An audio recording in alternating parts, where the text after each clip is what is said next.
Bismillahirrahmanirrahim. Assalamualaikum warahmatullahi wabarakatuh. Innal hamdalillah nahmaduhu ta'ala wa nasta'inuhu wa nastaghfiruh wa na'udzu billahi min shururi anfusina wa min sayyiati a'malina. May yahdihillahu fala mudhillalah wa may yudlil fala hadiyalah. Asyhadu an la ilaha illallah iqraran bihi wa tauhida wa asyhadu anna Muhammadan abduhu wa rasuluhu la nabiyya ba'dah. Allahumma salli wa sallim ala sayyidil mursalin habibina wa nabiyyina Muhammad wa ala alihi wa ashabihi ajma'in wa man tabi'ahum bi ihsanin ila yaumiddin. Qala Allah ta'ala fi kitabihil karim, ya ayyuhalladzina amanu taqullaha haqqa tuqatih wa la tamutunna illa wa antum muslimun. Amma ba'du. Segala puji hanya milik Allah Subhanahu wa taala yang telah melimpahkan kenikmatannya kepada kita. Jika kita berupaya untuk menghitung nikmatnya, maka kita tidak akan mampu untuk menghitungnya. Salawat serta salam senantiasa tercurah kepada Nabi kita Muhammad sallallahu alaihi wasallam, kepada keluarganya, para sahabatnya, dan seluruh pengikutnya hingga akhir zaman. Telah diketahui bersama bahwa 10 hari terakhir ini adalah hari-hari istimewa yang Allah anugerahkan kepada kita dalam setahun. Di dalamnya ada malam terbaik dalam setahun, Lailatul Qadar yang lebih baik dari 1000 bulan. Segala bentuk amal di malam itu lebih baik dari lelahnya kita beramal dengan amalan yang sama selama 1000 bulan. Itulah mengapa Nabi Shallallahu Alaihi Wasallam menghidupkan malam-malamnya, dan tidaklah Nabi Shallallahu Alaihi Wasallam bermujahadah dalam amal di malam hari melebihi 10 hari terakhir Ramadan. Tapi dalam sabda-sabda Rasulullah Shallallahu Alaihi Wasallam yang lain, beliau juga menyampaikan bahwa 10 hari istimewa tapi berada di bulan yang lain. Berbagai keutamaan amal di dalamnya disampaikan begitu istimewa. Sebagai 10 hari teragung di dunia ini, tidak ada amal yang soleh yang bisa menandingi amal soleh yang dikerjakan di 10 hari itu, ya 10 hari pertama di bulan Zulhijjah.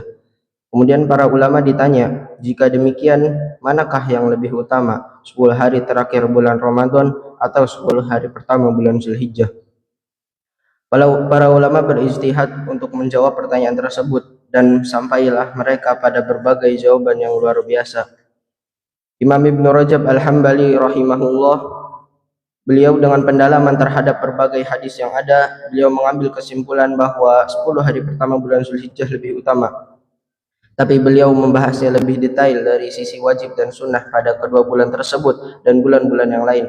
Berikut lengkap penjelasannya. Beramal di 10 hari pertama bulan Zulhijjah lebih utama dibandingkan semua di 10 hari sepanjang tahun, termasuk 10 hari terakhir Ramadan sekalipun. Kewajiban di 10 hari pertama bulan Zulhijjah lebih utama dari kewajiban di 10 hari di bulan-bulan lainnya. Demikian juga amal sunnahnya. Adapun amalan sunnah di 10 hari pertama bulan Zulhijjah tidak lebih utama dari kewajiban di bulan yang lain. Karena itulah maka puasa di 10 hari terakhir Ramadan lebih utama dari puasa di 10 hari pertama bulan Zulhijjah, karena wajib lebih utama dari sunnah. Adapun sunnah di 10 pertama bulan Zulhijjah lebih utama dari sunnah di 10 hari terakhir di bulan Ramadan. Demikian juga kewajiban 10 bulan Zulhijjah dilipat gandakan lebih banyak dari kewajiban di bulan-bulan yang lain. Imam Ibnu Taimiyah memberikan jawaban yang lain sebagaimana yang dinukilkan dan dijelaskan oleh muridnya Imam Ibnu Qayyim rahimahullah. Beliau Imam Ibnu Taimiyah jika ditanya tentang 10 hari pertama bulan Zulhijjah dan 10 hari terakhir bulan Ramadan, manakah yang lebih utama? Beliau menjawab, siang hari di 10 hari pertama bulan Zulhijjah lebih utama dari siang di 10 hari terakhir Ramadan. Adapun malamnya 10 hari terakhir Ramadan lebih utama dari 10 pertama Zulhijjah.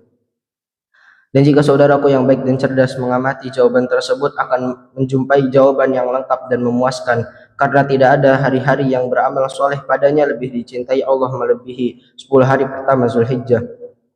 Di antaranya ada hari Arafah, hari kurban, dan hari Tarwiyah. Adapun malam-malam Ramadan adalah malam-malam menghidupkan, di mana Rasulullah Shallallahu Alaihi Wasallam menghidupkan semuanya. Di dalamnya adalah Lailatul Qadar yang lebih baik dari 1000 bulan. Dari penjelasan ulama di atas atau penjelasan yang lainnya, sebenarnya ada hal yang penting yang harus kita renungi, yaitu masalah usia dan karya. Hidup kita hanya susunan hari-hari, walaupun pergantian hari ditandai dengan tanda yang sama, yaitu matahari, tapi tidak untuk hari. Tidak ada hari yang sama. Hari yang telah berlalu tidak mungkin pernah akan tergantikan dalam hidup kita, karena ia adalah sebagian hidup kita dan ia telah pergi menghadap penciptanya untuk mengadukan semua tingkah pola kita pada hari itu. Maka kita tidak memiliki hanya hari ini, maka hari kemarin telah berlalu dan hari esok belum tentu menjadi milik kita. Tapi kita wajib mengevaluasi karya setiap harinya, karena kita harus memastikan bahwa hari ini lebih baik dari hari kemarin, dan hari esok harus direncanakan lebih baik dari hari ini. Hari-hari yang tidak sama itu ternyata ada hari-hari khusus yang istimewa, yang tentu Allah Sang Pencipta Waktu yang Maha Tahu manakah hari-hari istimewa itu. Ibnu Rajab Al-Hambali rahimahullah mempunyai buku yang membahas lengkap seluruh hari-hari tersebut. Berikut berbagai sikap dan karya yang diajarkan syariat di hari-hari tersebut, yaitu kitab Lataif Al-Ma'arif fi Malil Mawasim min Wazaif. Ragam syariat tentang aturan hari-hari ini mestinya menjadi acuan dan pusaran aktivitas kita di bumi. Bukan seperti hari ini, hari yang dianggap istimewa, permulaan dan akhiran hari serta pusaran karya tidaklah mengacu pada hal-hal tersebut. Dampak yang pasti bisa langsung dirasakan adalah susunan diri. Kita tidak berpusar pada rahmat dan keberkahan. Itu artinya hidup kita akan jauh dari produktivitas ketaatan. Adapun pembahasan tentang 10 hari di 2 bulan ini adalah pembahasan tentang kumpulan hari yang menjadi satu kesatuan, bukan hari secara satuan. Maknanya, hari-hari yang dirangkai dan menjadi yang paling mulia dan agung adalah 10 hari terakhir bulan Ramadan dan hari 10 hari pertama bulan Zulhijjah. Jika mengacu pada penjelasan Imam Ibn Taimiyah rahimahullah yang menganalisa berbagai hadis dari kedua kumpulan hari-hari tersebut, maka ini tentang malam dan siang. Bukankah seluruh hari-hari kita hanya terdiri dari malam dan siang? Keduanya mempunyai tugas yang berbeda untuk kehidupan kita. Kemudian Allah tunjukkan bahwa dalam setahun ada rangkaian malam yang paling utama dan ada rangkaian yang siang yang paling utama. Rangkaian yang malam yang paling utama ada di 10 hari terakhir Ramadan. Malam-malam qiyam, zikir, bermesra dengan dialog kerinduan dengan Sang Pencipta.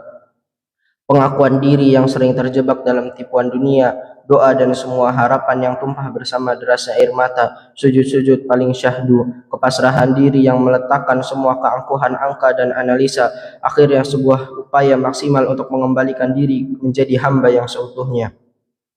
Adapun rangkaian siang yang paling utama ada di 10 hari pertama Zulhijjah. Siang penuh karya, mengalungi syahwat dengan tali kengkang agar gelagak yang terkendali, pengorbanan sebagai pembuktian cinta, pengaguan pencipta, mensucikannya, meniadakan Tuhan selain Dia, memujinya, penyempurnaan keislaman dengan ibadah secara jihad. Dari sini kita belajar, jika ingin rangkaian malam-malam kita selalu menjadi terbaik, maka ia harus selalu dalam rangkaian ruh yang basah, cinta yang tulus dan kerinduan yang dalam. Memberi ruang Sang Khalik yang lapang setelah seharian bergumul dengan makhluk. Semuanya menyatu membentuk bahan baku dan bahan bakar untuk esok siang. Dengan malam syahdu itu, maka siang-siang kita akan menjadi siang-siang terkuat dan terproduktif. Siang yang penuh semangat, energik, dan produktivitas tanpa batas. Karya-karya peradaban diukir dengan detail dan kejelian malam.